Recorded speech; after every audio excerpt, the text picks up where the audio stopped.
If you're creating tutorials, product demos, or online courses, chances are you heard of Screen Studio and Camtasia, two popular tools. But which one should you use?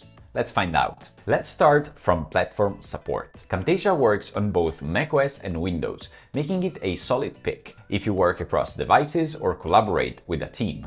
Screen Studio, on the other hand, is macOS only. So if you're a Windows user, unfortunately, that's not even an option. What about ease of use? Screen Studio wins in terms of simplicity. Its interface is minimal and pretty intuitive, especially if you're just getting started with video creation. Camtasia, on the other hand, has a steeper learning curve. There's a lot going on in the UI, and if you're new to editing, expect to spend quite a bit of time figuring it all out. Let's talk about features. Camtasia is basically an all-in-one production suite. You can record your screen and then jump straight into editing, adding effects, text, transitions, and annotations. Everything is built in. Screen Studio, on the other hand, focuses more on presentation polish. It gives you those sleek cinematic zoom-in effects and smooth cursor movements, which can really make your screen recording look more professional. But when it comes to detailed editing, such as adding text and overlays, Screen Studio is pretty limited, and you will need to use an external editor. So if you want everything in one app, go with Camtasia. On the other hand, if you just want to record something that looks clean and polished, then Screen Studio could be a very good option. Quick side note, if you're creating educational content like tutorials, video courses, and product demos, then there's an amazing alternative you really need to check out called Borumi. One of the things that makes Borumi unique is its scene-based workflow. You can start by writing your script inside Borumi's script editor. As you write, you can break down your video into scenes, which makes the whole recording process way more manageable. Each scene becomes a bite-sized part of your video, and when it's time to record them, Borumi guides you through them one by one.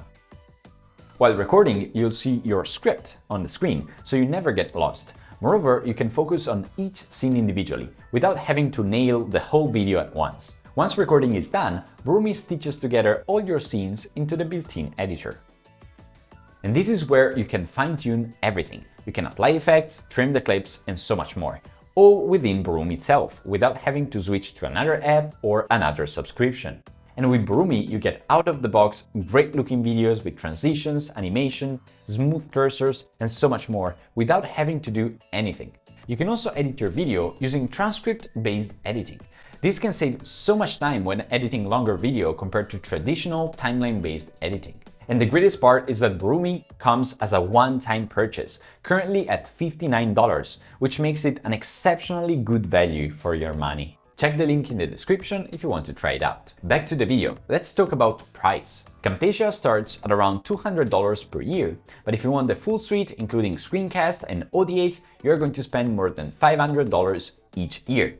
It's a serious investment, although from time to time they do some discounts, like right now. Screen Studio offers a subscription for $29 per month, or about $108 if you pay yearly, or you can buy the lifetime license for about $229, which includes a year of updates. But remember, Screen Studio's built-in editor can be a bit limiting sometimes. For example, if you want to add text and overlays. So you need to factor in the price of another video editor if you want to add those effects. Let's talk about sharing. Screen Studio includes cloud sharing out of the box with the ability to just generate a link for your video that you can share with other people, very similarly to Loom. It has a few limitations though. For example, you can't publish videos longer than 10 minutes. With Camtasia, cloud sharing is only available if you pay extra for their Screencast product. So which one should you choose? If you want power and flexibility, and budget is not a concern, then Camtasia could be a good option. If you're focused on polished videos and you are on a Mac, then Screen Studio could be a good option. And if you're looking for something that combines the best from both,